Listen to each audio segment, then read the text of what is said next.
Toujours à propos de notre santé, comment vivre vieux et en forme? Alors que la population française vieillit, c'est une question que tout le monde se pose. Eh bien, certains ont trouvé la réponse, la recette. Les habitants des zones bleues. France 5 y consacre une série documentaire. Ça démarre ce soir à 20h50 et ce sont nos invités qui ont mené l'enquête. Bonjour à tous les deux. Angèle Ferremac, vous êtes chef cuisinière et naturopathe. Vincent Valenduc, vous êtes médecin généraliste. Alors d'abord, c'est quoi une zone bleue? Une zone bleue, en fait, c'est une zone où il y a une concentration exceptionnelle de nonagénaires et de centenaires en excellente santé. Et il y en a beaucoup dans le monde? Il y en a 5 recensés dans le monde et en fait, ce sont des zones très petites où la concentration est particulièrement grande. Donc, on est allé un peu à la découverte et comprendre pourquoi, dans ces lieux particuliers, les gens vivent plus longtemps. Alors justement, on va voir tout de suite le teaser, la bande-annonce de votre série qui s'appelle donc Zone Bleue, les secrets de la longévité.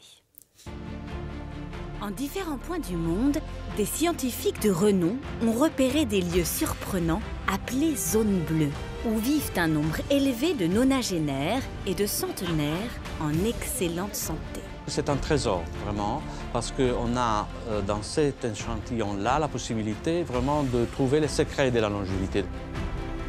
Angèle Ferremac, chef de cuisine et naturopathe, spécialiste de l'alimentation bien-être. Qu'est-ce que c'est, ça ? De la couenne de porc. Ah bon? Oui.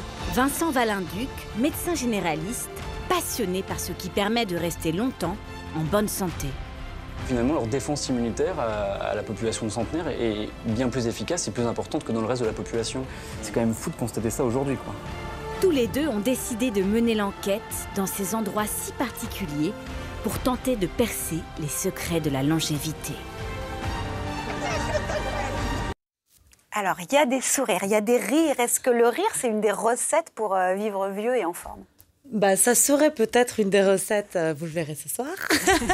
Mais en tout cas, l'épisode du Costa Rica, ce soir, 20h50. Ce soir, c'est le Costa Rica. Et en fait, en tout cas, le lien social et le fait de garder un contact avec sa famille et ses proches, ça jouerait énormément.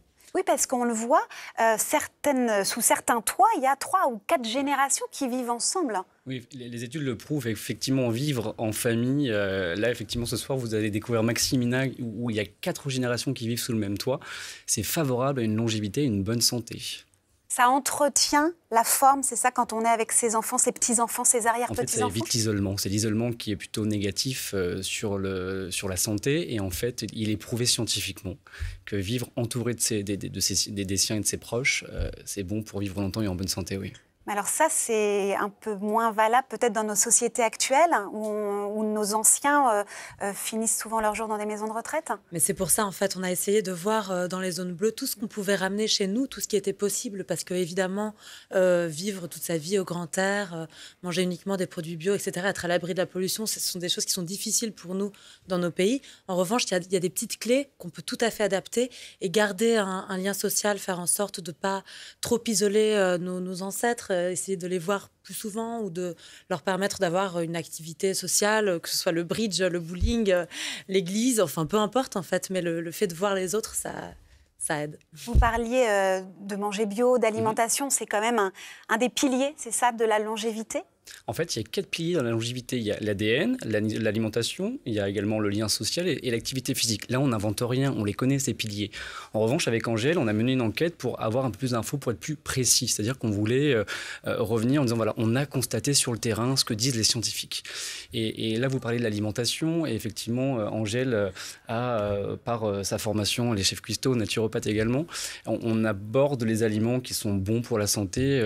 Donc, c'est des aliments pas transformés, en fait, qui nous aident à être en bonne santé. Une des clés, c'est que ces endroits qui sont souvent des îles ou des petits villages, ce sont des zones très isolées. Oui, il y a des zones donc, au Japon, au Costa Rica, en Grèce, en Sardaigne. Ouais. Exactement, et ce sont des zones qui sont très loin de toute la mondialisation, etc. Il n'y a pas de supermarchés partout. Et les gens sont souvent pauvres aussi, j'ai trouvé ça très intéressant. Et donc, ils cultivent souvent leur propre potager. Donc, leur alimentation est extrêmement simple. Ce ne sont pas des aliments qui sortent d'une usine, qui sortent d'un paquet où il y a écrit des ingrédients. C'est juste des aliments du potager, selon la saison, selon le lieu où ils se trouvent.